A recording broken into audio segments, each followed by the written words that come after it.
Hi, everybody. I bet the first thing that you notice is that I do not look like Alan Gelzo, or Alan Gelzo has taken a time potion such that it's like wound back the clock. I'm not Alan Gelzo. Surprise! Alan is unfortunately ill. But he's okay. He's been emailing me. And so we're going to do this in an interesting way. I'm going to introduce Ms. Schiff, but then I've got some questions that Alan has sent, and so I'm going to alternate between some questions that I have and some questions that he has so that Alan will be here in spirit, if not in person. So don't worry, you're still going to get that authentic Alan Gelzo angle on some of the questions, but you'll also get whatever my angle is. I don't know what that would be, but at any rate, so that's what we'll do tonight. But let me begin by just saying how happy we are to have you here. If you don't know me, I'm Shiloh Brooks. I'm the executive director of the James Madison Program. I also teach in the Department of Politics, statesmanship, political theory, those sorts of topics. If you're not familiar with the Madison Program, we explore the enduring questions of American constitutional law, Western political thought, and everything in between. If you want to learn more, you should visit our website, jmp.princeton.edu. Follow us on Twitter, sign up for our newsletter, subscribe to our really excellent podcast for more conversations like these. So let me just start off by welcoming you to this lecture series. It's a really special lecture series. It's the Alpheus T. Mason Lecture on Constitutional Law and Political Thought. We owe this conversation to the generosity of a man named John Hansel, who's the class of 1946 here at Princeton. He began these lectures in 2001 as a tribute to his professor, Alpheus T. Mason, from whom he learned a lot, but primarily to respect the wisdom and foresight of the authors of our Constitution. But let me introduce our speaker, who I'm so excited to talk to, so we can talk about this book with which I've spent the day, which I really, really love. Just in case you were wondering, it's meant to be read in 4 hours, Yeah. So, you can get through it pretty quickly. Take it from me. The writing is so good. I'm honored to introduce our speaker. She is a Pulitzer Prize-winner, which is the best. Can you think of a better thing to introduce someone? She's a Pulitzer Prize-winner, and she's the author most recently of The Revolutionary Samuel Adams. Let me give you some of the words that the newspaper, you know how you got on the back of the book? Enthralling, says the New York Times. A tour de force, the Wall Street Journal. Superb, NPR. Wildly entertaining, that's my favorite, the New Yorker. I can only aspire to such things as the books that I write. The book was on a lot of 2022 best of lists, so you may have already seen it or heard of it. It was on the Wall Street Journal's top 10 books of the year and President Obama's favorite books of 2022, which is a very influential list. She's won all sorts of awards. The Colonial Dames of America Book Award. It was a finalist for the George Washington Prize. She has also written a number of other books that I want to share the titles of with you just so you can go buy them all. They're really excellent. She's the author of The Witches of Salem. And her previous book, Cleopatra, A Life, was published to a lot of acclaim in 2010. The title for which she won the Pulitzer Prize is Vera, about Vera Nabokov, Vladimir Nabokov's wife.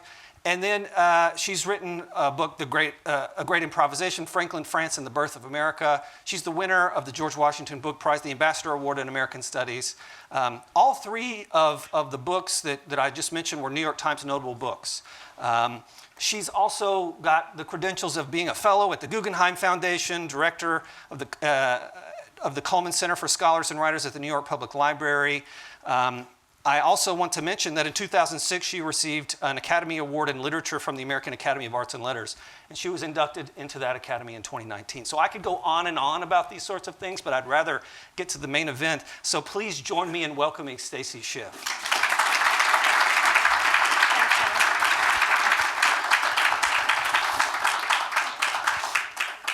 All right. So I think the way that we'll do this is begin by trying to enter into the subject of the book.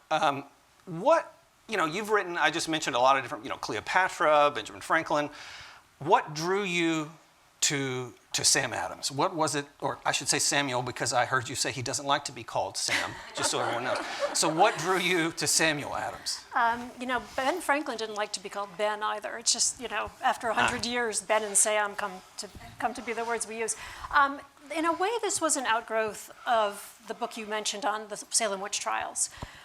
One of the great mysteries of 1692, along with what actually was going on that year, what afflicted the girls that year, why was the delusion so quickly spread, why was the infection so contagious, is how did it end?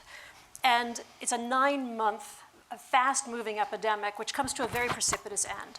And one reason is that finally someone speaks up. And there had been a great disincentive to speak up, because until the fall of 1692, if you spoke up against what was happening with the witch trials, you generally were rewarded with an accusation of witchcraft. So it took a very steely, independent-minded person of great moral courage to be able to speak up. And that was, in fact, an Anglican merchant in Boston who was in his 30s, who was not part of the sort of establishment, named Thomas Brattle. And Thomas Brattle very much reminded me of the little I knew of Samuel Adams. So that was partly the link. So the question that was on my mind was, what does it take? What is that sort of moral rectitude? What does it take to have that kind of steely spine, and where does it come from? And that led me back to Samuel Adams, whom I was a little embarrassed about, because he had made a sort of cameo appearance in the book I had done on Ben Franklin's years in France. And I suddenly realized one day in the archives that I didn't have the vaguest idea who Samuel Adams was. And I started reading the papers of Samuel Adams, and sort of 3 weeks later, I finally picked myself up from the floor and thought, I thought I was writing about a medieval woman. But instead, I was writing about Samuel Adams. Right. And I learned today you're also from Adams, Massachusetts. I'm from Adams, Massachusetts, exactly. Yeah. So it was preordained that I had to write this book, exactly. Yeah. Adams, Massachusetts, which to this day my brother insists was named for John. Is which that tells right? you what a raw deal Samuel Adams has had in life. Yeah. Right. Well, let me pitch you an Alan Gelso question. This is like the double interrogation. Yeah, right. You're gonna. It's both of us are coming at you from all directions. Curveballs and fastballs. Yeah. Alan notes that in 1763, the British colonists who clustered along the eastern seaboard of North America celebrated Britishness and Britain's victory over France in the 7 Years' War. He says they put up a statue in 1770 honoring their king, George III, in New York City. 12 years later, they proclaimed themselves Americans in revolt against Britain. 6 years after putting up the statue, they tore it down, he says. How did all this happen so quickly? Yeah, I wrote 350 pages on that, that is the miracle of the life of Samuel Adams. And to go back a half a step before I get to your question, I should say that if you had run a competition among the founders for who was the most influential man of the Revolution, you would have heard two names in the 18th century. You would have heard George Washington and Samuel Adams, which I think strikes all of us as really strong-headed, to say the least. But every one of his contemporaries pointed to Adams as the person who, as his cousin John put it, had essentially created the revolution that preceded the revolution in thinking that toppled that statue, the revolution in thinking that crystallized a certain language that took the colonies from being dutiful, king-loving subjects to the revolutionaries that they will become. And how Adams does that, and with what tactics he does it, I think is kind of fascinating, because it corresponds entirely to what we today would codify as the basic tenets of civil resistance theory, which obviously he didn't know. But he's leading the Massachusetts Bay Colony, and New England anyway, along this very direct line toward what becomes a revolution, but which is for many years just sheer resistance to what seems like overreach from London. So, can you give us some picture of how he got to the point where he thought independence was necessary? Because Alan seems to think this is a kind of lightning strike in the grand scheme of time. Yeah, the question of when, it's very difficult with the founders. No one mentions, the word independence is as toxic as any word you could utter before 1776. So if you look at the writings of Ben Franklin or John Adams or Thomas Jefferson or Samuel Adams, everyone hears that word and they run as fast as they can in the other direction. A rupture just feels too radical to most people. And with Adams in particular, the received wisdom has always been that in 1768, which is the year when British troops first march into Boston, in October of 1768, he determines that the time has come for independence. There's nothing in the documentation that actually supports that view. It makes a lot of sense. This is the first town in America to be occupied by British troops. It's a really, that galvanizing moment. It's extremely difficult for the Bostonians. Obviously, it will culminate in the Boston Massacre. But that Adams then determines that independence is necessary, I'm not entirely convinced. He will say that the morning after Lexington had conquered, he felt independence should have been declared immediately. So that's the first moment where he, anyway, will cop to the fact that he's really on this quest for a rupture with the mother country. Until that time, for many of those years, through the 1760s, the item that is most desired is redress. It's not a rupture. It's for the ministry to understand that the colonies should be in charge of their own fates, that they should not be answerable to a government that does not understand them and really doesn't even know, we can talk about this, where they are on the globe. Mm-hmm, mm-hmm. Can you, so this is clearly an extraordinary person who's sort of engaged in the activities you just described. I have this will now be one of my questions, and you and I talked about this a bit before, but one of the things I find resonates most with students here, and I teach a course in which this resonates, is the education of these people, how they became who they are. Can you say a word about the young Adams? I was interested to find out that for 40 years, he just kind of floundered about a bit, spent some money that he had gotten and loaned some of it out and didn't really hold down a job. And so can you say a word about his education, his early life? I feel like those 4 decades of failure are very endearing. I don't know why, but so, I think the biographer has this imperative to connect the child to the adult he will become. I don't know if you do this in the class, but, the miniature Sandra Day O'Connor is, playing with legal documents or something that, is going to predict who she's going to become. Saint-Exupéry, who's my first subject, was, playing with model aircraft, which of course didn't exist when he was born. Adams has the classic education of a well-born young Bostonian, which is to say he has a BA from Harvard and he goes on to earn a master's degree from Harvard. He will pick for his Harvard master's subject a topic that is strangely for the time political.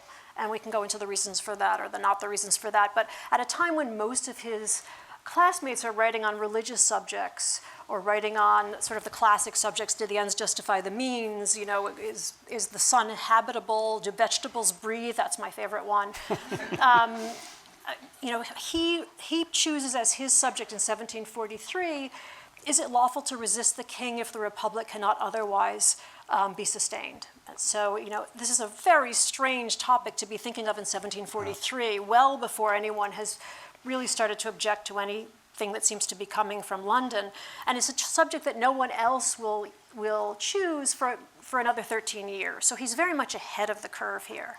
Having acquired these 2 Harvard degrees, he goes into business, goes to work in an accounting firm and turns out to be a complete failure because he can't keep his mind on his ledgers. His boss says he can only think of politics, basically. He opens a business which he seems to run into the ground. He inherits a substantial sum of money from his father, which he squanders. He serves for a short period of time as a minor town official, which puts him in contact with a lot of people in the streets, which seems to indicate some of the things that will come later. But essentially, he's kind of ambling, he's loitering his way toward the future. And you cannot locate the charismatic, galvanizing figure of later in those first decades, except that he's deeply grounded in his faith. He's a very gently charming person. John Adams, who's his younger cousin, will say of him that he's a man of tremendous erudition, of genteel erudition and exquisite humanity. And there is a sense that he's extremely popular. And you get the sense that he's inflamed by politics and ideas. There's a great idealism bursting within him. Mm-hmm, mm-hmm. Can you go back to what you said? I'm interested in, and I think Alan is interested in, if I recall correctly, he says this about the religious aspect of Adams, which you just touched on. He says, you say that the watermark of Puritanism shines through everything that Adams wrote. Can you say more about the religion of Adams, which you just mentioned was, sort of in the cosmos of the soul of the man, and how it was different from the religion of other revolutionary leaders? I heard you say in one interview that he cared in a way not to be judged by others, but only to be judged by God, that there was this sort of conviction in him. So can you say about, something about the way religion animates the man? I mean, that's one of the reasons he's forgotten. And there are many reasons why he's forgotten in the end, but one is that he's really playing for his own sense of what is right and for the sense of what the divine might make of him and not for posterity. But in the sense that, and this is one of the reasons why New England really leads the parade when it comes to revolutionary thinking, this is really sort of the idea of Puritanism writ large. I mean, any number of scholars before me have pointed out that Calvinism very neatly traces the lines that republicanism will follow. If you can have a church without a bishop, you can have a government without a king. And this very non-hierarchical, community-oriented sense is what Adams really takes to the street. So there is this sort of, I guess we would today call it a brand of populism, but a sense that the people can think for themselves, the people have the right, the government is there for the service of the people and not the other way around. And for the Massachusetts elite, for the New England elite, that is an extremely unfamiliar concept. Mm-hmm. And it is one that brings Adams and his colleagues into immediate opposition with the sort of tight oligarchy that have been in control of the Massachusetts Bay Colony until the 1760s. Okay, so let's move now. So we've got this interesting man who, for the first 40 years, there were, as you put it in this sort of document that he wrote in his youth, certain indications of the man he would become, but he wasn't quite there. This happens in the Revolution in a certain sense. He becomes known as the founder who's least gotten his due, something like that. That he's not Madison, Washington, Jefferson, Samuel Adams, right? And so I think he got a beer, though. He got a beer. Right. He got a beer. So I think it would be like, which do you want? I mean, really. Yeah, I know. Yeah. But so let me ask you, why is it that he doesn't have the reputation as the founder that others do? And why is he known as the leader of the revolution, and yet still doesn't have this reputation? You see what I mean? Right. Yeah. So I'd say it's a whole host of things. Partly it is his own fault in the sense that he's a very recessive character. And you see this, to take a step back, one of the great contributions here is that he is a great recruiter of talent. He's the person who brings John Hancock, he's the person who brings John Adams, any number of young men into the cause. The word on the street was that if you gave the best commencement address on liberty that Harvard College had ever heard, Samuel Adams would be on your doorstep the next morning. So there's a real sense here of him recruiting talent and then putting the talent forward and himself preferring to be in the wings. And that is the stance he also takes toward posterity. So some of this is a general diffidence of character, and as I said, the feeling that he is to be judged not by posterity, but by his God. That's part of it. John Adams tells this, for the biographer, chilling story of sitting in Philadelphia during one of the sessions of the Continental Congress while Samuel Adams feeds his papers to the fire. And when John says to him, "Don't you think you're maybe overreacting a little bit?" Samuel Adams says, "I don't want any of our colleagues to be hurt because of my negligence." So he's just covering the trail. So a lot of this it's the no fingerprints school here. He has to cover his traces. What he's doing is sedition and treason at the very least. And he's covering up for everyone else in the process and covering the paper trail. Later, John Adams, after the Revolution, will say to him, "Shouldn't you publish your papers?" Adams publishes prolifically over the revolutionary and pre-revolutionary years. And Samuel Adams will choose not to do so. It's unclear why he doesn't. John says to him, "If you were to publish your articles alone, it would explain the revolution," which is actually true. And Samuel Adams makes no attempt whatsoever to do that. So he writes himself out of the history to a great extent. And then to some extent, we write him out of the history because in the first place, after the revolution, you wanted the revolutionaries off stage as soon as you could get them off stage. You want a settled government. And you really don't want to hear about riots in Boston and some of the less sanitary aspects of the revolution. You don't want to read about the boycotts and the heavy thumbprint on the shoulder and the strong arming and some of the tactics in Boston. You want to hear about the bales of tea in the harbor. You want to hear about the Declaration of Independence and the exploits of George Washington. So for that reason as well, because he's allied with the sort of street theater of Boston, I think he gets swept under the carpet. I see. Now this must have been to go back to something you just said, really frustrating for you to write a biography of someone who burned all their papers? I hate that part. So, and wait, may I just say that what he didn't burn, then John Adams goes on to say, and when in the summer when there was no fire, he cut them to shreds. So it gets worse. well, can you say a word about, just now to kind of snap out of Adams for a moment, the process of writing a biography about someone who burned their papers? I mean, you had to do research and these sorts of things. I mean, when you found that out, and I've heard you say that there was a short sort of memoir, was it his daughter who had written, and you can't find it? So there was this sort of. If anyone has it, could they there's please? this you can tell them what that is, but my know. sense is that your search had to expand in a way. I've forgotten about that. Thanks for reminding me. Yeah, so talk about this problem. One of the things that's missing with Adams, and then I'll talk about the greater problem, his daughter is his domestic life. He's married twice. He's extremely close with his children. He's a very doting father. He's home a lot because he's writing constantly against the British. And I had almost nothing on the wives, the family life, the domestic scene generally. But I knew that his daughter had written a 72-page memoir. It's in much earlier editions of his papers, footnotes.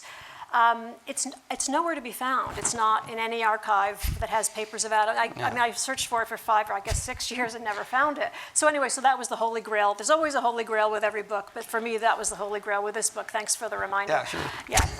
So I had to fill in with the wives of from what Abigail Adams had said, and the good news is that Abigail Adams is an extremely quotable authority, so that wasn't a total loss. To the question of how do you write a book about someone who burned his papers, you shouldn't, is the answer. But I did write a book about Cleopatra. Yeah, so, amazing. This was a breeze. Yeah. No, I'm kidding. Interestingly, people are not necessarily easier to write about when they're closer in time. Yeah. So even though this was 18th century, in some ways it was more difficult, even psychologically, than was the Hellenistic world. Although he burns a substantial portion of his papers, there are papers both in the Massachusetts Historical Society and particularly in the New York Public Library, which is where the bulk of his papers now exist. And what's interesting is that we have, what he couldn't have burned is the other side of the correspondence, letters to him. And those are really telling because they indicate, among many other things, how fond Bostonians were of him, how popular. I mean, we have this image of this kind of rabble-rousing, sharp-elbowed anarchist, and there's clearly an immense fondness and protection of him by the people of Boston, including someone who never appears anywhere else in the correspondence, who takes it upon himself when Adams first goes to Philadelphia to go to Adams's house and cart away all his papers so that the British can't get them. So he's very doted upon by the people of Boston, and you see that a lot in the correspondence. And then you can often, you don't want to read too much from a silence, but here's one example of how even amid the missing papers, you have some pretty clear road signs. There's a committee of correspondence about which we can talk or not talk, which Adams founds, and which keeps books on what its activities are day by day in Boston in 1773. There are only 2 days where the Boston Committee of Correspondence, and those papers are in the New York Public Library. There are only 2 days on which the Boston Committee of Correspondence chooses to write, "No business was transacted." And interestingly, those are the 2 days preceding the Boston Tea Party. So, does that tell you something? Yes, it tells you everything, right? Why did they bother writing "No business was transacted" even though they clearly met? So, there are things like that you can read back from, but I think at all times you're very much aware, at least I was very much aware with what I was missing. Mm-hmm. Sometimes it's a mercy, I guess, that things are missing. Adams writes, we can talk about this, under something like 30 pseudonyms. And I did read every issue of the Boston papers, also something I don't recommend, between 1764 and 1776 to find everything, first of all, to find the granular detail of life in Boston, because it's really fascinating. I know you want to know what a pineapple sold for in those years, because I can tell you. But there's so much of Adams, there's so much of what the general temperature of the town was in those days, what inflames people, what preoccupies people, what has made it into the press multiple times. And that, because of that, we have a great deal of what Adams wrote, but in a funny way, thank goodness we don't have more than that. Mm-hmm. So. Mm-hmm. Yeah, yeah. When you put it in perspective with Cleopatra, it really makes the thing, you know. All right. Let me ask a few questions from Alan. So one, he points out, and I was very interested to learn this, that Adams took a pretty early position against slavery. And he asked you to sort of talk about that and reflect on whether that's unusual for the Revolutionary period. Massachusetts is pretty much in the forefront. There are a lot of people early on who are talking about some kind of abolition or at least an end to the slave trade. Those efforts Adams is often involved with those efforts. There are a couple of them in the 1760s. They never get off the ground, obviously, is the bad news.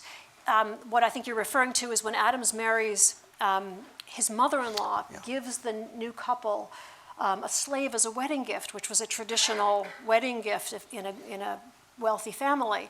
And Adams insists that the slave be emancipated if she's going to come to live with them. And that's exactly what happens. And then Surrey, the slave, the emancipated slave, lives with them for the next 50 years. And he's actually very devoted to her. He always mentions her in his letters. He often addresses her in his letters. But there's a very early stance there against slavery, which does not seem to tally with any of his other ideas. And you know, it's really interesting how you can see two things are interesting. One is that the language of slavery is so much the language that the colonists apply to themselves. They have been made slaves by those Egyptian taskmasters in London, but they don't always apply that to the people whom other Americans are oppressing. And the other, I forgot what I was going to say, the other is how other towns will often mention, if you look at the Committee of Correspondence papers, for example, other towns will often say, it's fine that you Bostonians are so intent on this quest for liberty, but what about all those enslaved people? So the question is really very much it's very clear early on that these are analogous ideas, but there's not a huge effort to do anything about it. I see.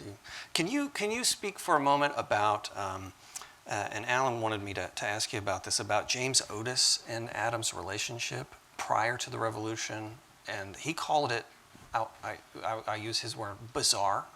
Can you say who, first of all, tell folks who Otis was, but second, talk about this relationship. Sure. So Otis is, and insofar as Samuel Adams had a mentor, it's James Otis, who is a brilliant, particularly pyrotechnic speaker, brilliant young lawyer. He's actually younger than Adams, whom you may or may not remember as the champion of the writs of assistance case, which is a case which he argues and loses, but argues brilliantly over 5 hours against one of the first pieces of British legislation from London, which are objectionable. The writs of assistance which would have entailed officials being able to search any building without any kind of piece of paper.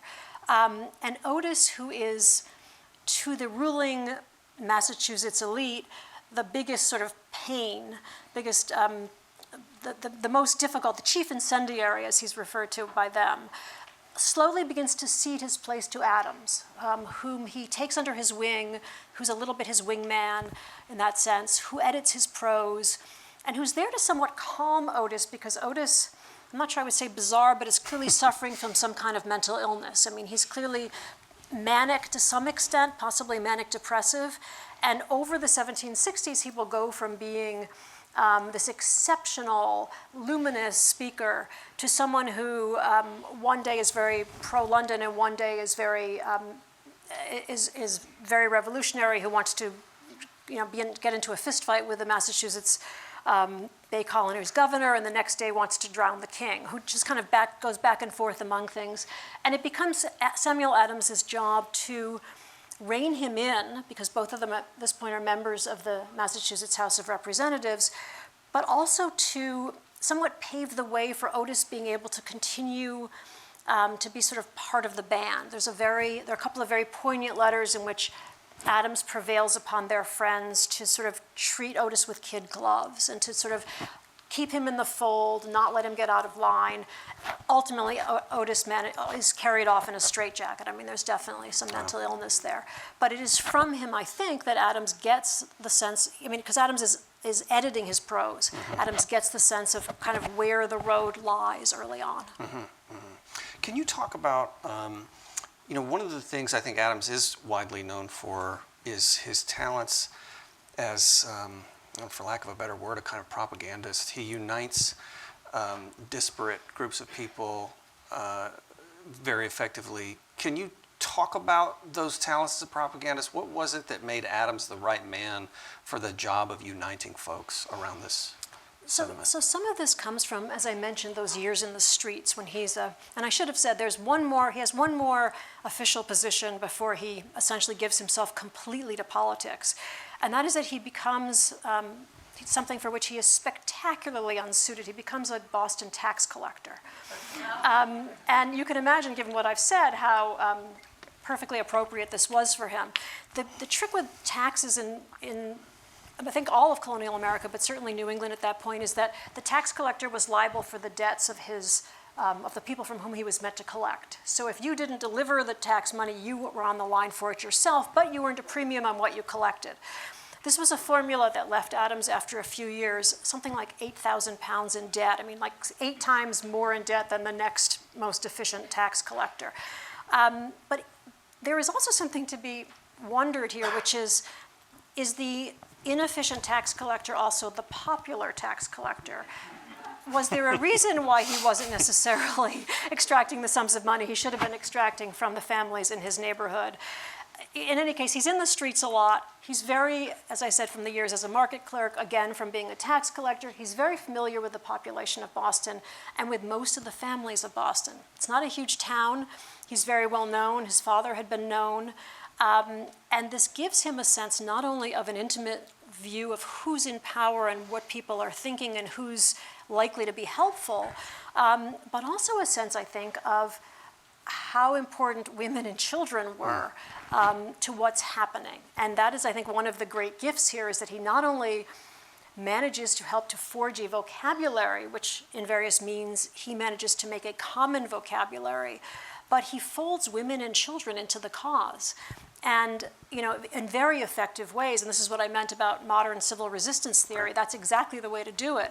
He leaves no one out of the program, really. And that's, you know, that I would say was one of the crucial pieces. The other is this ability not only to write incessantly and not only to write beautifully, but to adapt the vocabulary as he went, so that, you know, he'll slip the word 2 different countries into a piece. They weren't 2 different countries. He'll suddenly turn the law of the state house into the townhouse, the provincial law. He'll finesse the vocabulary, and you can see it happening over years, to the point of being able to assert some sort of question about British sovereignty. And he does this on many, many levels in a very subtle and then less subtle ways over the years.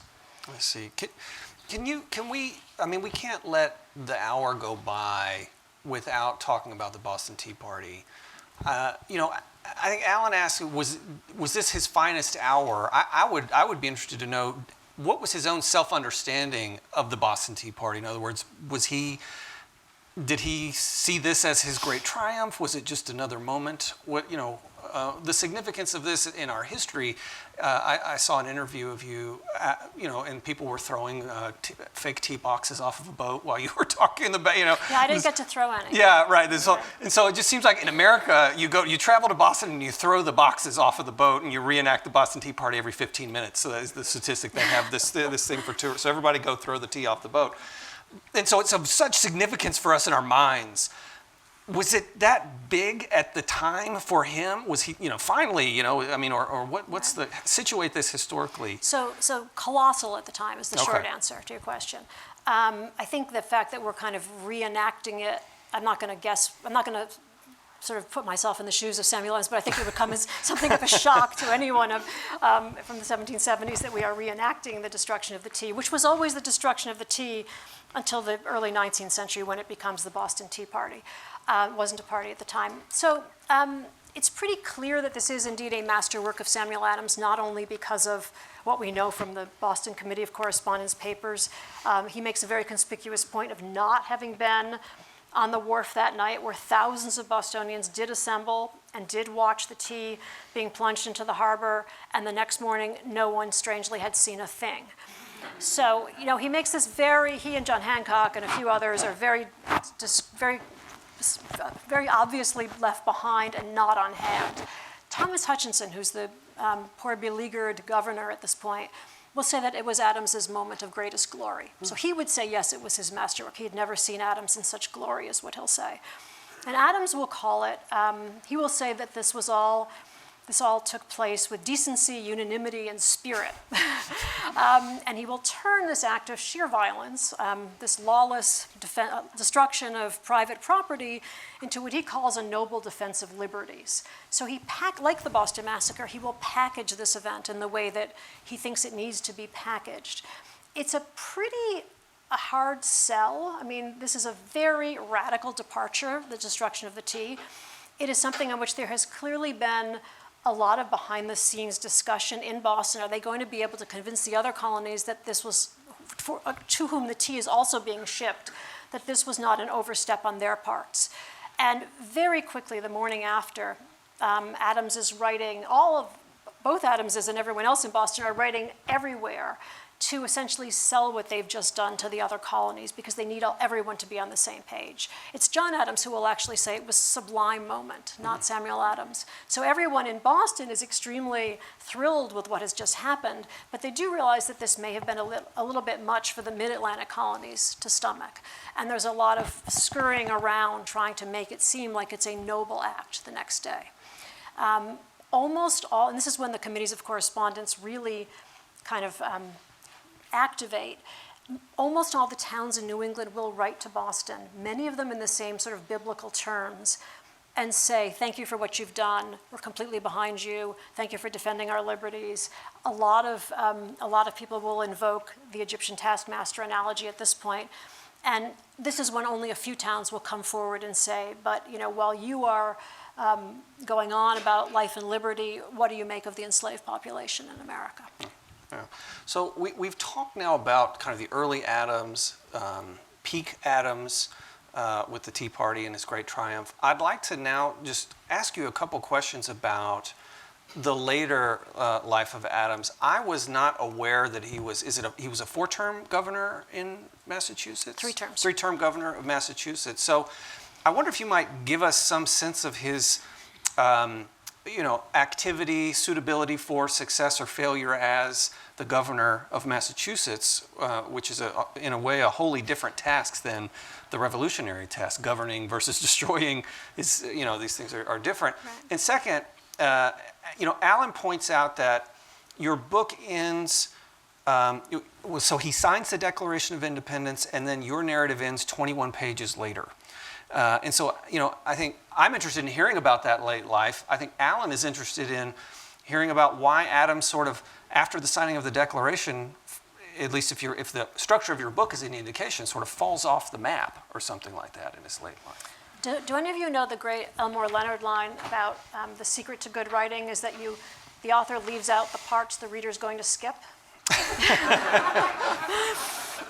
So that's why 21 pages after the Declaration, the book ends. It is a third act as unsatisfying as was Adams's first act.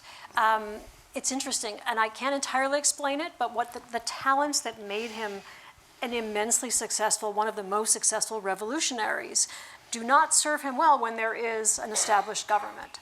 And there's a really interesting correspondence between John and Samuel Adams, in fact, after the Revolution, in which they're discussing different political architectures. And it's basically clear that Samuel Adams is just not an institution man. John Adams believes in institutions, Samuel Adams doesn't. He's not a Federalist. He's still harking back to a world that is already long gone by 1785, really. He's still harping on New England purity of principles and simplicity, and America is rushing toward this opulent capitalistic future. So he's almost like a dinosaur at this point. He's really outlived, he lives a very long time. He's really outlived both his talents and his usefulness. Very quickly after, actually in the course of the Revolution even, when he's in Congress, the French envoy in Philadelphia will several times write back to Paris and say, and will predict that this incendiary Adams is basically going to fall off the map after the Revolution because he is so given to grievance sharpening and loophole locating that he needs something to dissent from, which is also a very Puritan idea. And when he doesn't have that resistance, he basically goes to pieces. And there does seem to be a sense that his talents just somehow evaporate, really, in those years. So to your point about it is not a distinguished governorship, he becomes a governor really only out of loyalty to him for what he had done over the Revolutionary years. There's a huge feud, a long-standing, long-running feud with John Hancock, who had been a very popular governor, and Adams only becomes governor after Hancock's death. And he never really rises to the occasion. He's really a placeholder. It's done as a way of honoring his revolutionary service and is not his shining hour. That's why it's only 21 pages. Also, the author was exhausted. No, Yeah, I'm well, kidding. fair. I mean, it's not a small book, so Tiny, you're off tiny, the hook. yeah.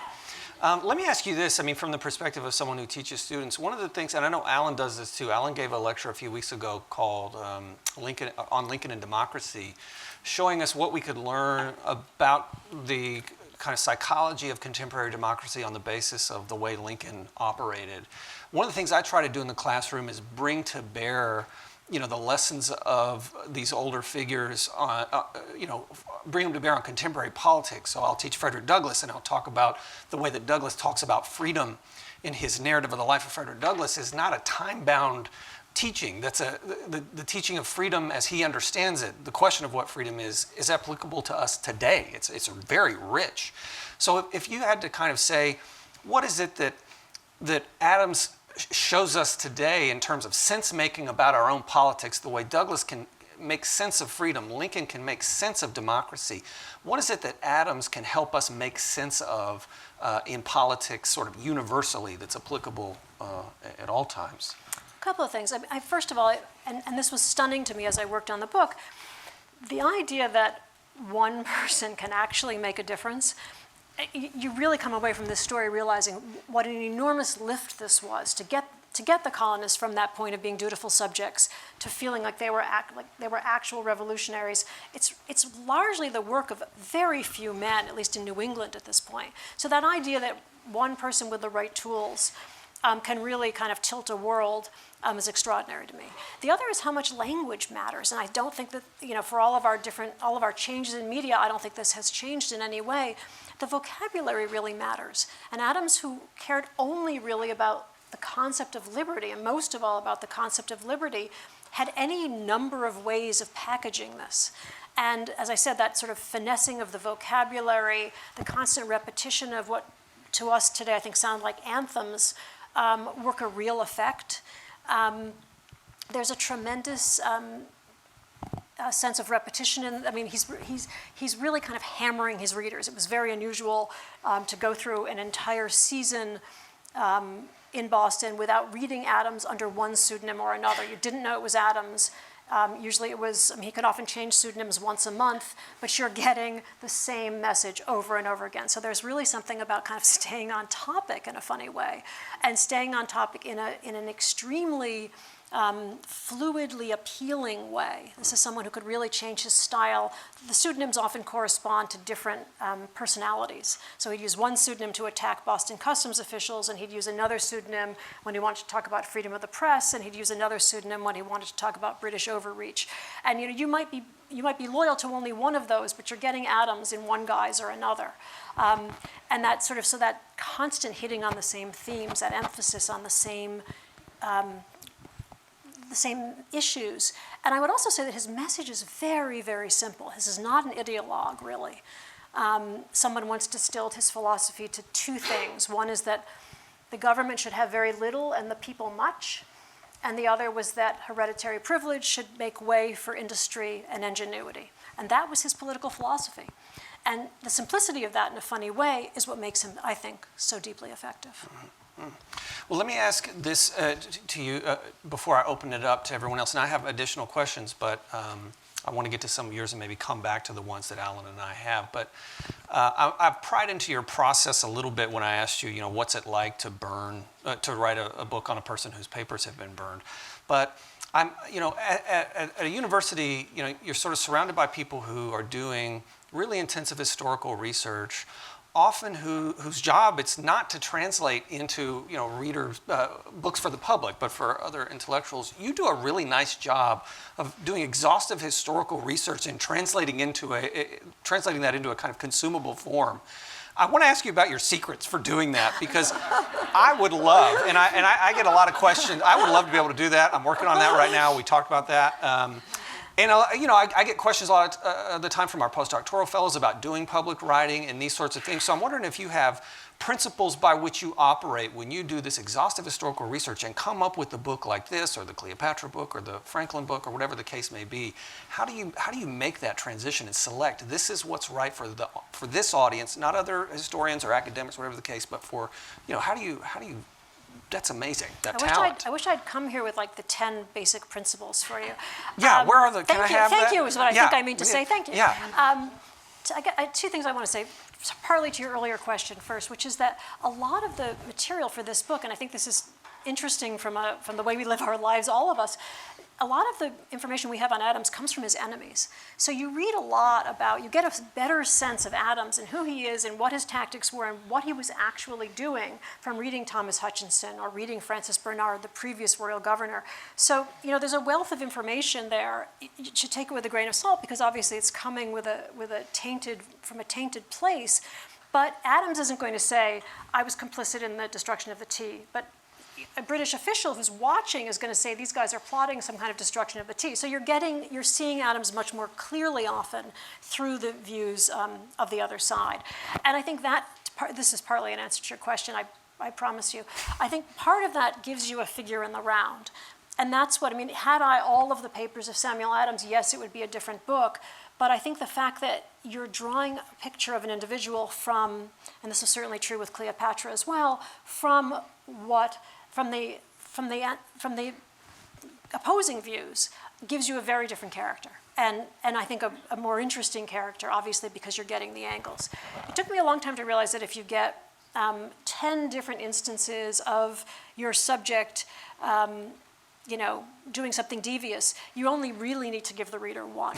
So part of your question is streamlining. Yeah. And you really don't need to hit the reader with and I think a lot of us, because we've gone to such great lengths to research something, or we've gone to the ends of the earth to find one document, we feel we need to include that one document because we're not getting on that airplane again in the book. And I think that streamlining and really being very disciplined about how many times you need to tell a reader something is invaluable. Mm-hmm. I also use my endnotes mercilessly, which is to say that all the things I want to put in that either my editor or I realize are going to bore the reader to tears, and he says, cut, I just stick in the endnotes. So it's my way of preserving, these little interludes or these little digressions that I think are hugely important. He doesn't, but I think that the reader who's really interested in the story is going to be able to find those, but they won't slow the narrative down if I stick them in the endnotes. Mm-hmm. Was there, in the grand scheme of Samuel Adams' biography, which I'm not familiar with, was there something you thought, this hasn't been told properly or fully yet, that you felt like you wanted to, as you made yourself familiar with what was known about him, that you wanted your book to encapsulate or communicate about that? You get this sort of, you'll hear people say, well, another biography of Lincoln, here's another one. What is it that you thought, the time is now, there's something incomplete about our picture of this man? What would that be? I think I wouldn't attempt a book, or haven't attempted a book, when I felt there was a good book on the a book that did what I wanted it to do on the shelf. And this was true, with Salem witchcraft. There hadn't been a narrative history of the Salem witch trials since the 1940s, really, to my mind.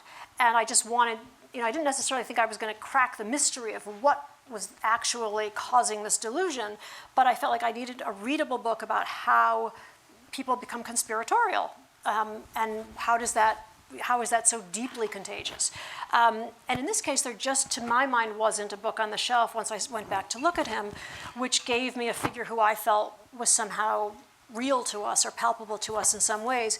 And every time I looked at what the 18th century sources had to say, I was stunned over and over when everyone said he was the man of the Revolution. Jefferson says he was the most active, right, the earliest, the most active, the most persevering of the patriots. Why was that man not coming forward? Yeah. And yes, there was great work on him. Pauline Mayer's work on him is terrific. John Miller had done a good book on him as a propagandist. But I just didn't feel that we had a book that really gave the rich, robust picture of who he was and, again, how that revolution in thinking, that mentality change takes place. Mm-hmm. Well, let me open it up to the floor for a little while. I've got some more questions, but I don't want to dominate. We have a a custom in the Madison program of permitting students and graduate students to ask questions first. So if there is anybody who's a student or graduate student or high school student who might want to ask questions, I'd be happy to take yours first. And if you need time to think about it, I'll come back to you if I see your hand go up. Okay, so keep it. Oh, we have one. All right, our microphone is coming to you. We have to get you on the mic so that you are recorded on the video. All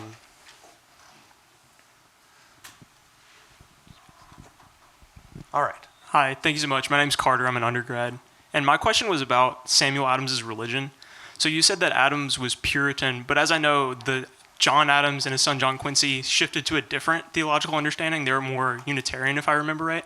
Was there ever conflict with Sam Adams with his family over religion? Was that a point of contention with him? Carter, I have talked about this book, I don't know how many times. You're the first person to ask that question. That's such a great question. No, but that's largely because part of the thing, and I should have mentioned this, Adams is a generation, he's 13 years older than, Samuel Adams is 13 years older than John Adams. And there's almost a generational shift in New England faith, really, in those years. It's not unusual for Samuel Adams is sort of the end of he's often been called the last of the Puritans. He's kind of the end of the really devout Puritans, and his family had been very devout and very much pillars of the church. John Adams, who's from Braintree, from a small town, is very much kind of a different stripe when it came to religion. So there's no conflict there. There's a really interesting relationship, as you know, between the two cousins, because it's John Adams who will defend the soldiers after the Boston Massacre, almost certainly at Samuel Adams's instigation, even though John Adams will make sure that they are almost all exonerated. But then it's Samuel Adams who, after his cousin has worked this judicial magic, who will then relitigate the entire case in the newspapers. So there's a kind of good cop, bad cop act. It's very likely that it was Samuel who arranged for John to defend the soldiers, but we can see a lot of the relationship between the two of them in and around the Boston Massacre.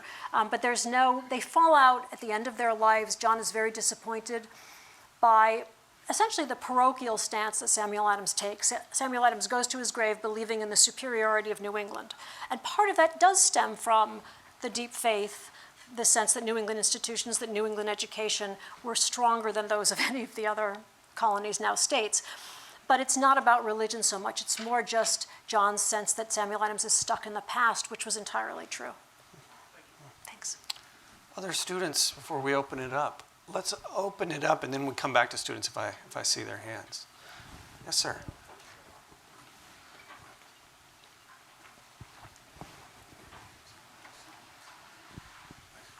I grew up in Boston, and I thought the entire Revolutionary War took place in, Concord, Lexington, and Dorchester Heights. It did not. In 1776, Washington moves down here, and it took place, frankly, right where we're sitting. What did Adams do during the war? You never hear about him anywhere. Did he have a commission? Did he have a command? What was his role during the entire period of the war? I grew up in Massachusetts, so I have the same sense that you did. I didn't know there were any other colonies involved. And neither did Samuel Adams, really. I have a funny story for you about that. But he's in Congress. He's in Congress really late. He's on every possible subcommittee of Congress, including the subcommittee for which he is also spectacularly unsuited, the subcommittee to welcome foreign dignitaries. This is a man who doesn't believe in pomp and ceremony. And he's on the committee to welcome the French envoy to America. So he's on the Naval Committee. He's George Washington's correspondent for ages. He's really burnt out on the years in Congress. And by this time, he's old. He's born in 1722. He goes back to Boston. But he's in Congress for an term, I think, longer than actually anyone else. To your point about Massachusetts and its primacy or non-primacy, when the Massachusetts delegation makes its first trip to Philadelphia, and for Samuel Adams, this is the first time he has ever left the Massachusetts Bay Colony. It's really interesting because they're charting the political temperature as they go. They're meeting dignitaries in every town along the way. And actually, they stop in Princeton and they see the university. And they hear along the way about how they, the New Englanders, are talked about in the other colonies. It's not flattering. You're a bunch of hot-headed radicals, and you better be careful because everyone else thinks of you as a bunch of Goths and Vandals, and you should probably temper your stance if you're going to do any business with these other guys. But they're given kind of by the time they get to Philadelphia, it's almost as if they've been given the genealogy of everybody they're going to meet, where that man stands, and how to deal with him. So it's really interesting because as they go south, the temperature gets less and less warm toward the New Englanders, but they collect all of this information so that by the time they get to Philadelphia, they realize how provincial they truly are. Oh, we have one over here, and then we'll come back.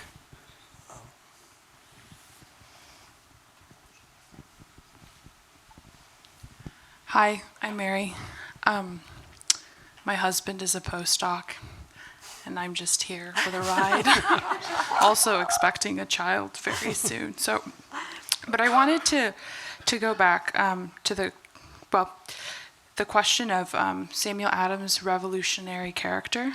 And you mentioned that it was the character and the set of talents that came with that character didn't thrive under institution. And how that might bear on the first question that got you started on the project, which is the question of someone's courage, right? What gives them that moral steel and that moral background, and whether there's a relationship between those two things. Because I just thought it was really interesting that this is somebody, as you were pointing out, has this, intimacy with their community, has this deep respect for the human person, and we see that in the way he treats, slaves, women, and children.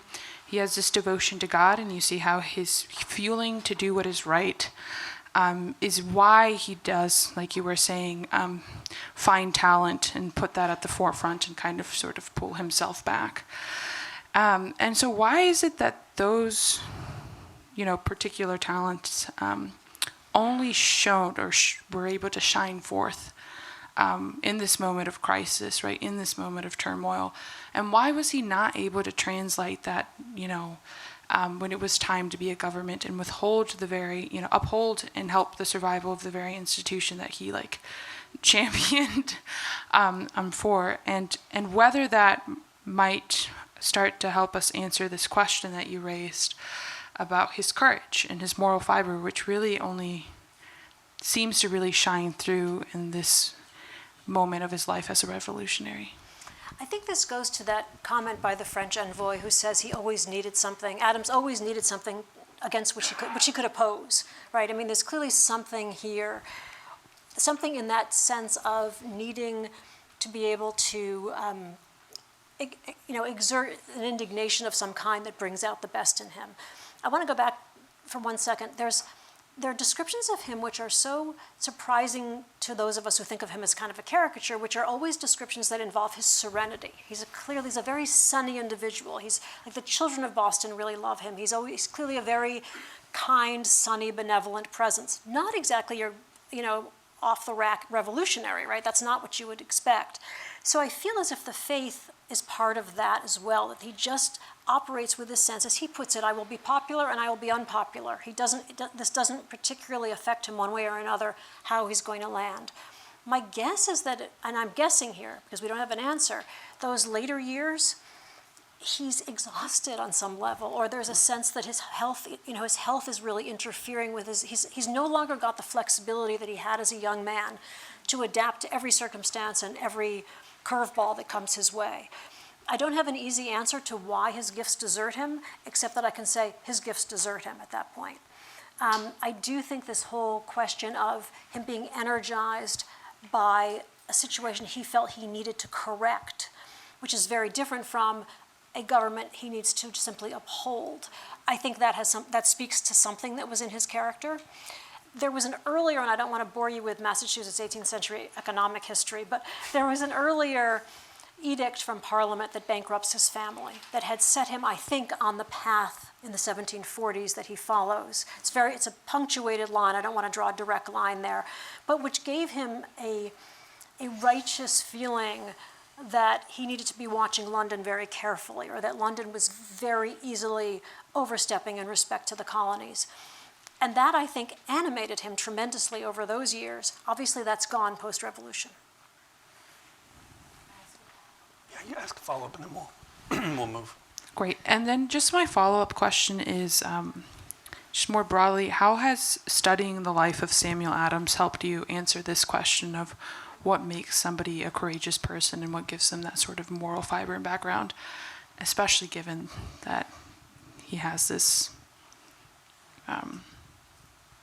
that we only see that shine forth in a small period of his life. I mean, one of the revelations for this book with me was how nonlinear is the struggle between, I mean, the way I learned American history, you went from the Stamp Act to the Declaration in 3 minutes probably. And shockingly, that's not how it happens. There are 10 years in between. So the back and forth, the roundabouts, the false alarms, the wrong turns that take place over those years are staggering. There was a moment after the Boston Massacre where essentially the town of Boston is exhausted. Nobody wants to talk about any kind of resistance to the crown. Everyone is just played out. Everyone wants life to go back to normal. Samuel Adams, on the other hand, maintains his focus and continues to relitigate the trial of the Boston Massacre and continues to publish regularly in the press about the fact that American rights and liberties are still being infringed upon.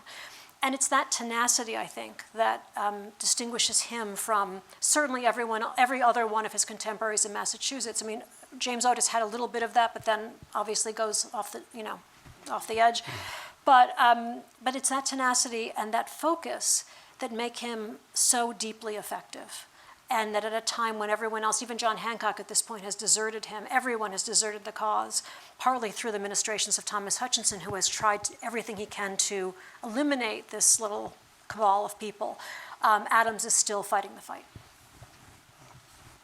There was one over here, and then we'll call for others.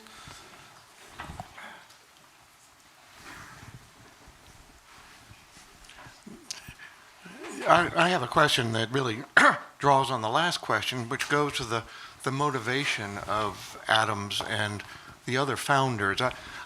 I was frankly deeply disturbed when I just read the Alan Reynolds biography of George III, which paints a very unflattering picture of the founders of our nation as being people who were resisting England in order to make more money by trading outside the colonial strictures, which they, of course, labeled Hancock a smuggler because he traded outside of trading directly with England. It again raised the picture of the American founders as being frustrated by their inability to speculate on land in the West because the British were preventing the colonists from moving over the Appalachian to settle what was then the West. How do you respond? I have to think that the answer is much more nuanced and complex than Alan Reynolds and others have drawn. But how do you respond to that? Were the motivations of our founders noble and pure as I've always believed, and as I find very important, frankly, for many reasons? Or how do you respond to those arguments? I guess my first question would be: have you read a British biography of Napoleon lately? Actually, Reynolds' biography of Napoleon was much more nuanced. I just mean, you want to be careful as to which. I mean, it's very clear that a French biography of Napoleon and a British biography of Napoleon are going to come. Reynolds was much more supportive of Napoleon than he was of Thomas Jefferson. That's for sure. Even at the time, I mean, to go back, the tight, elite New England set of merchants who really, Thomas Hutchinson and his cronies, who basically run everything, would have said precisely what you just said. These are a bunch of, in Adams's case, a bunch of desperados. In the case of John Hancock, a bunch of smugglers. They all have a reason to be making this case, which have nothing to do with the ideals which thrill our hearts today, right? This is purely out of self-interest, and there's absolutely no particular ideology that could possibly justify it. If you actually look at the evidence, at least with someone like Adams, it's deeply pure, in fact. There's it is true that, it's not true that Adams is indeed a very poor man. However, he's a very happy poor man. He's a poor man who's lost a fortune, who knows what it was like to not be a poor man, and has absolutely no interest in doing anything about that. He's really involved, and that's what's fascinating to me about him, is that he's really invested here only in the ideals. What he's looking at here is who's controlling matters in America. Are they responding to what the charter of the Massachusetts Bay Colony says? do they actually understand what their policy means for us? And I should add that the interesting thing when you look at Parliament, not so much the king, is how little understanding there is of the colonies. There has never been a major, a high-ranking colonial official who has ever set foot in North America. There seems to be some confusion about whether Philadelphia is in the East Indies or the West Indies. The geography is unclear to these people. They don't know if the Americans, what color the Americans are. I mean, there's really rampant confusion. And there's not a great deal of curiosity about hearing from the royal governors, who are all of them writing back these frantic letters saying, you know, basically, things are a little restive here. Do you want to do something? What there really is a sense of these colonies are costing us a lot of money. We need to obviously write some kind of legislation that will even the balance a little bit, or that will bring us some kind of revenue. And it's interesting how off balance the revenue was. When the Stamp Act is passed, it's a measly amount of money that London gets from the colonies, whereas it's costing them 8 or 9 times that just to administer what they're doing. When the Stamp Act is written, as is true later of the Townshend Act and as is true even of the Intolerable Acts, there's no one in London who understands American law well enough to draft it. That's how distant the two entities are. So the Americans are very aware of the fact that this clueless authority is attempting to regulate their affairs. And that seems just utterly wrong, especially when edicts keep coming down from London that really interfere with basic principles of how government is constructed. For example, Adams's committees of correspondence, which he's been trying to get off the ground for years, only ever take off after London has passed a law saying that justices in the colonies will be paid by the crown. And that's just a complete interference with the judicial system. That actually is in the Declaration of Independence, as are a lot of these abuses, by the way. If you read the Declaration of Independence, you kind of get the greatest hits list of what Samuel Adams did. And in fact, I should say there is a clause in the Declaration which, if you think about it, makes no sense. It's for being transported beyond our shores for pretended offenses. Nobody was deported for pretended offenses, although Adams was threatened with being deported for, so that's Adams that they're talking about in the Declaration. So, you know, those are all the things that the colonists have perceived, and from London's point of view, those all seem like, you know, they don't make any sense whatsoever. It's really just a complete mismatch of priorities. Nobody ever attacks the king until the last minute, until 1776. It's always Parliament's fault, and nobody goes so far as to say anything vile about the king. I have a question, Alan Gelso question, that I wanted to ask and we're going to open it back up, don't worry. But this is a pretty interesting one. It requires some historical background. He says, Adams was viewed up until 1776 as a dangerous revolutionary. Francis Hutchinson, who you've mentioned, called him the grand incendiary. But in 1786, just 10 years later, he's active in supporting Massachusetts Governor James Bowdoin's suppression of Shays' rebellion. Can you tell us about Daniel Shays and then about Adams, and whether that confrontation was what Adams was accused of, namely a betrayal of revolutionary principles at that moment? I think that's an interesting... It is an interesting question. He never meets Shays, I should just add. So in 1786, as many of you know, there is this uprising in Massachusetts, which is basically another tax protest. And it's the farmers in where I'm from, farmers in western Massachusetts. And in fact, it's one of many such uprisings. There will be many of these in Virginia and in the South as well. Adams, when he hears about this, it's really interesting, is completely, has no sympathy whatsoever for the protesters. He feels that extra legal means are useful when government is not responsive to you, when you don't have a government that represents your interests. But once you have an established government in which you participate, you have no grounds for taking any extra legal means because you have a ballot box, and that is how you express yourself. And so he has no sympathy whatsoever for these rioters, even though you might have argued that they were carrying on his tradition of unrest. And he actually thinks that Shays and his colleagues should hang. At that moment, John Hancock is governor, and he exonerates them. But it's an interesting example of Adams saying that once you have a government in which you participate and which does not impose on you arbitrary regulations, you have a very different relationship with that government. Oh, yes, sir. Thank you for your book. It's I'm just wondering, on November 6th, where can we find Sam Adams if we need him? I'm hoping to spend November 6th in the 18th century. I don't know about you. I mean, I think that what I just said speaks very much to where we are today. I mean, we have ballot boxes, not all of which have yet, been burnt, right? So, the idea here is we have a government in which we participate, and it is meant to represent all of our voices, and that was what he was fighting for. Let's hope it works. We have two, one over here, and then we'll come back. Yeah.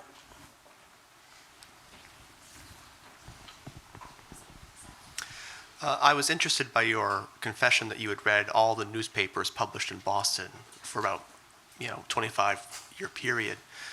I'm wondering if you could say a little bit about what you found surprising as you came to know intimately, kind of at least through the papers, what the general life and culture was like in Boston at that time. Do we have 2 more hours? Okay, so first of all, I just want to make sure I'm clear. I read the Boston Evening Post and the Boston Gazette. There were other papers. In fact, there were 7 papers in Boston, 6 or 7, depending on which year. And that is part of the reason why Massachusetts took the lead in the revolutionary effort. Yes, they had Samuel Adams. Yes, they were Puritans. Yes, they were a very homogeneous culture, but they also had a lot of newspapers, which tells us something else to your earlier question, Shiloh, about where these things come from. Initially, I thought I would read every newspaper, and I mentioned this to Joe Ellis, and he said, "I'll see you in 20 years." So I thought that was pretty good advice. So I read the 2 for which we know that Adams wrote regularly. And I want to say a couple of things about that. To your point, first of all, a shocking number of, an amazing sense of how the town smelled and operated. I mean, the sense that what people were preoccupied with, what they were advertising for, what prices looked like, how many runaway apprentices there were. I mean, this is like, Ben Franklin, to the 9th degree. Just, what people were focused on. And, women owning stores and advertising, all the kind of color that you need of what's going on in the town. But the amount of the columns of political, of what we would today consider op-eds, of really columns covering politics, vast columns. And these are being read, particularly the Boston Gazette has a huge circulation, and it's being read not just by one person, but by the person that person hands it to. You went into a tavern and you could read the paper. Everyone could read, because everyone had to read to be able to pray in New England. So you took it home, your family read it. So these are being read by countless people. Adams is by no means alone in that propaganda. So when I'm saying there are columns and columns, part of that is his work. Part of that is the work of a lot of other people who are on very much the same wavelength. There are also obviously dissenting views, although most of those are in different papers, because there are papers which align more with the Anglican sort of oligarchy in town. This is the moment at which I need to mention an essential individual, a Boston hardware store owner with the improbable name of Harbottle Dorr, who in 1764 did something that we should all take note of, which is he realized that something was in the air. And he started to keep a collection of newspapers. And he collected the newspapers every week that they came out, and he annotated them. And he considered himself allied with, if not one of, the Sons of Liberty. And he had very strong feelings about what he was reading. And he would cheer, and he would jeer, and he would say, "This is my anthem, this is, I hate this one, down with the villain Thomas Hutchinson," very opinionated. And then he wrote this kind of crazy quilt of an index to the newspapers. I haven't figured out how to use it, but it's, literally, this is OCD, out of control, 18th century version. But because of that, he gives us a decoding of some of the pseudonymous pieces. He will unmask certain people, and it's because of him that we know certain, we can recognize certain Samuel Adams and other people, because Harbottle Dorr was writing, "This is my man," Samuel Adams, basically in the margin. So that collection's online. Actually, it's at the Massachusetts Historical Society, but it's a particularly valuable collection because you're not only getting the paper, but you're getting the annotated version by just a man in the street, which is something that we rarely have, right? This is just a citizen of Boston, who didn't start out in any way as someone who would necessarily be political, and here he is just writing these rousing notes in the margin. Yeah, we wait for the microphone. Okay. My name is, sorry, my name is Arch Davis. I'm a Princeton alum.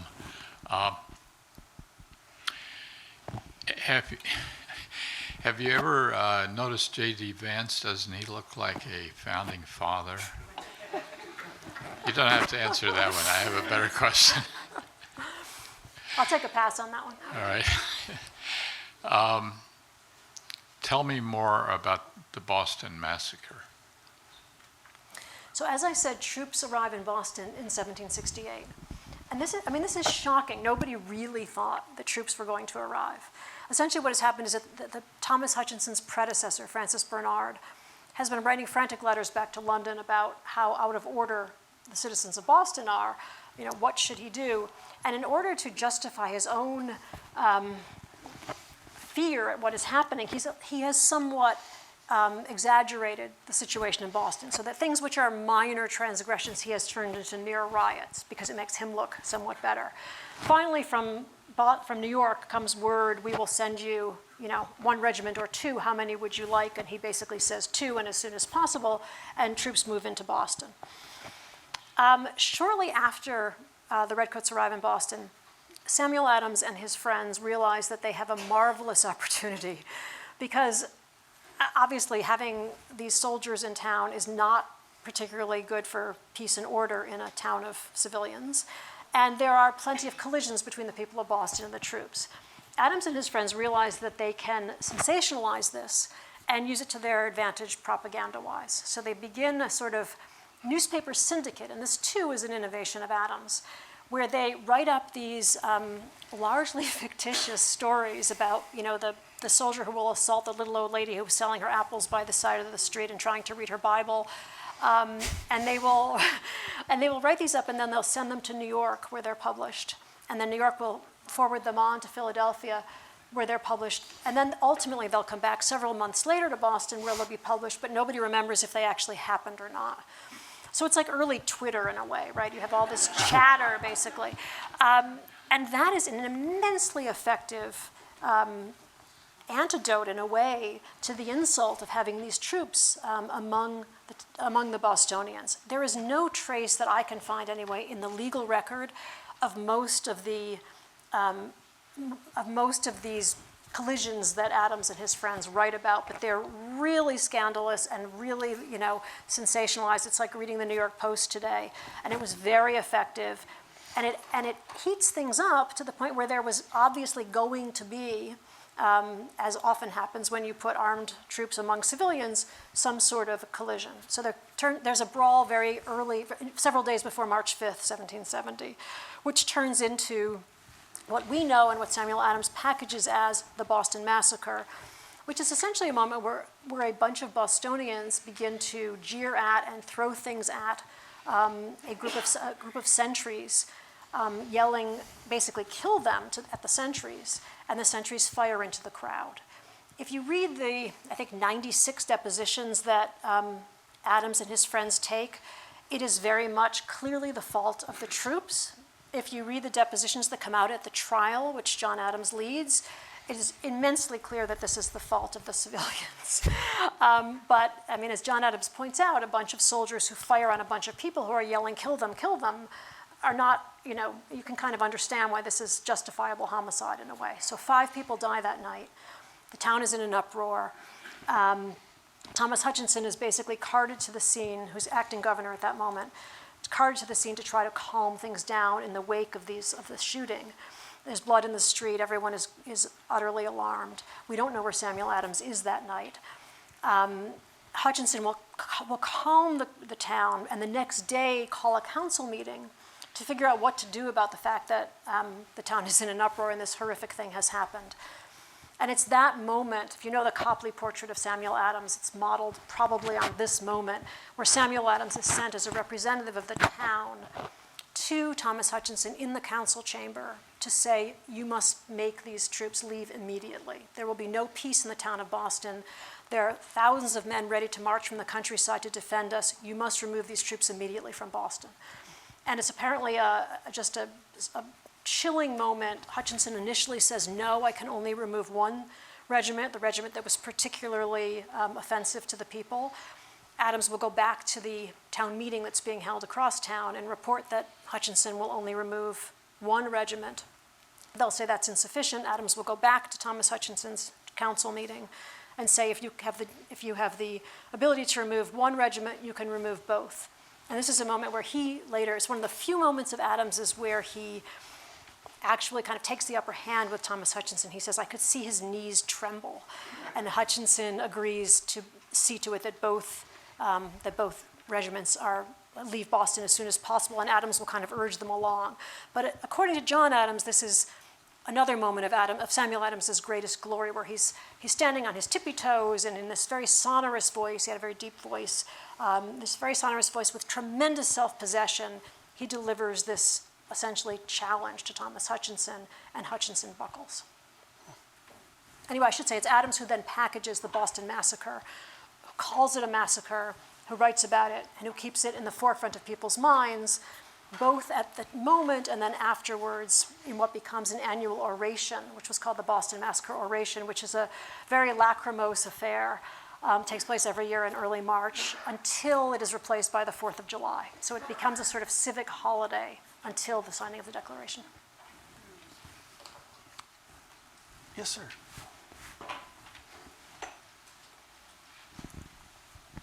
Hi, I'm Flash Sheridan. I'm a Yale man, but I swept the floor for your husband in high school. You mentioned Adams' Harvard dissertation, how forward-looking it was to righteous resistance to the king. Doing the math, it's actually almost as close to the Glorious Revolution. So, I mean, was he thinking of history, or was he just a prophet? Okay, I'm gonna go off ramp, which is to say I don't know the answer. So here's my theory on that one. We don't know the answer. It's interesting how little we know about Adams in his 20s, in fact. We know that he plucked the idea. There was a sort of, I don't know, Stanley Kaplan guide to theses that there existed. There was a guide to subjects you might ask. Because you posed a query and then you answered it yes or no was the model for the thesis. And there was a kind of handbook of ideas you might want to adopt, and that idea was in the book. That question was in the book. So that may, in fact, date from the Glorious Revolution, right? That he chose it, I think, has to do with what I mentioned in terms of the family having been ruined by this draconian ruling from London, which had come out, which was like a bolt from the blue, had never been expected in the colonies, and had basically been the first time that any set of colonial businessmen had thought of defying the crown, because this had been such a draconian ruling. So my guess is that that's why the question appealed to him. That it might have found its way into that book for that reason is entirely possible. Yeah, and no one will ask it again for quite some time. Well, I feel like we've done justice to Professor Gelzo in asking you these wonderful questions. Everybody join me in thanking Stacy Schiff.